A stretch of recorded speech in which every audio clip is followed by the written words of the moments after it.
We provide you the platform to turn your dreams into reality. Give wings to your aspirations with KR Mangalam University.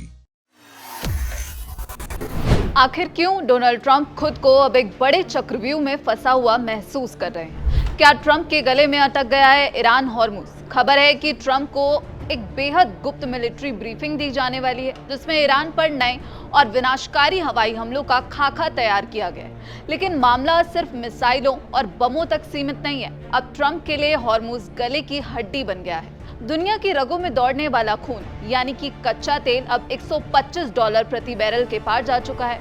Hormuz जहां से दुनिया का 20% तेल गुजरता है, वहां सन्नाटा पसरा है। अमेरिकी अर्थव्यवस्था इस वक्त कराह रही है। ट्रंप ने सोशल मीडिया पर हाथ में मशीन गन लिए एक फोटो पोस्ट की और नीचे लिखा, नो मोर मिस्टर नाइस गन। आखिर अमेरिका में ऐसा क्या हुआ कि ट्रंप को इतनी कड़ी चेतावनी देनी पड़ी? आज की स्पेशल रिपोर्ट में हम परत दर परत इस पूरे क्राइसिस को डिकोड करेंगे। सबसे पहले बात करते हैं उस खबर की जिसने फिर से हलचल तेज कर दी है। एक्सिस की एक ताजा रिपोर्ट के मुताबिक अमेरिकी राष्ट्रपति डोनाल्ड ट्रंप को उन सैन्य विकल्पों के बारे में बताया जाएगा जिनका मकसद ईरान को घुटनों पर लाना है। युद्ध शुरू हुए 2 महीने बीत चुके हैं, लेकिन नतीजा शून्य है। पेंटागन के अधिकारियों का कहना है कि अब समय आ गया है कि बातचीत का इंतजार छोड़ ईरान के आर्थिक जीवन यानी उसकी तेल रिफाइनरीज और सैन्य ठिकानों पर ऐसे हमले किए जाएं कि वो मजबूर होकर बातचीत की मेज पर आ जाए। लेकिन खतरा बहुत बड़ा है। अगर अमेरिका ने फिर से हमला किया तो ईरान ने अभूतपूर्व सैन्य कार्रवाई की धमकी दी है। अमेरिका अब तक इस युद्ध में $25 बिलियन स्वाहा कर चुका है। ट्रंप पर घरेलू दबाव लगातार बढ़ रहा है क्योंकि पेट्रोल की कीमतें आसमान छू रही हैं और आम अमेरिकी नागरिक इस युद्ध की कीमत चुकाता हुआ नजर आ रहा है। चलिए अब बात करते हैं उस गले की हड्डी की जिसने ट्रंप की नींद उड़ा रखी है, यानी कि स्ट्रेट ऑफ हॉर्मुज। ईरान ने इस रास्ते को लगभग पूरी तरह बंद कर दिया है। इसका असर ये हुआ कि पूरी दुनिया में महंगाई का बम फूट चुका है। ब्रेंट क्रूड मार्च 2022 के बाद अपने उच्चतम स्तर पर है। अमेरिकी विदेश विभाग अब एक नया अंतर्राष्ट्रीय गठबंधन बनाने की कोशिश कर रहा है जिसे नाम दिया गया है मैरीटाइम फ्रीडम कंस्ट्रक्ट। अमेरिका ये चाहता है कि दुनिया के तमाम शक्तिशाली देश अपनी नौसेना भेजें ताकि हॉर्मुज से तेल के जहाजों को सुरक्षा दी जा सके। लेकिन कहानी में यहाँ पर दरअसल एक ट्विस्ट है। ब्रिटेन और फ्रांस जैसे करीबी सहयोगी भी पीछे हट रहे हैं।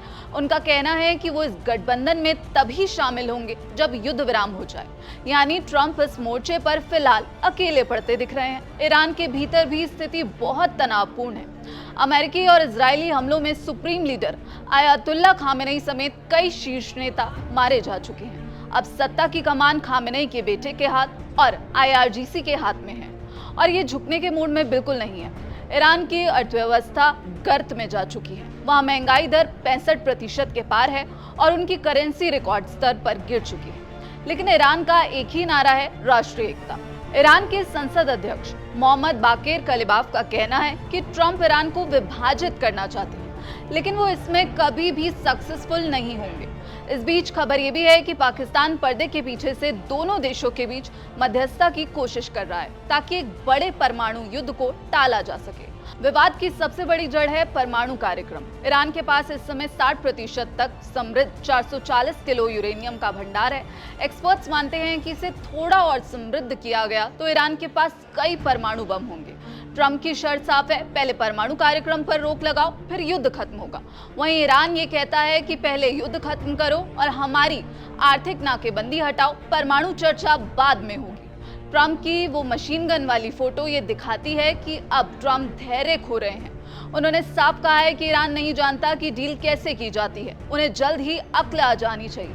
लेकिन क्या धमकियों से ईरान डरेगा या फिर ये तनाव दुनिया को $150 प्रति बैरल तेल की ओर ले जाएगा? ट्रंप के लिए युद्ध अब केवल सेना की जीत का सवाल नहीं रह गया, बल्कि उनकी राजनीतिक साख का सवाल बन चुका है। अगर तेल की कीमतें इस तरह बढ़ती रही तो अमेरिका के भीतर ट्रंप का विरोध शुरू हो जाएगा। दूसरी तरफ ईरान एक ऐसा घायल शेर है जिसके पास खोने को अब कुछ नहीं बचा।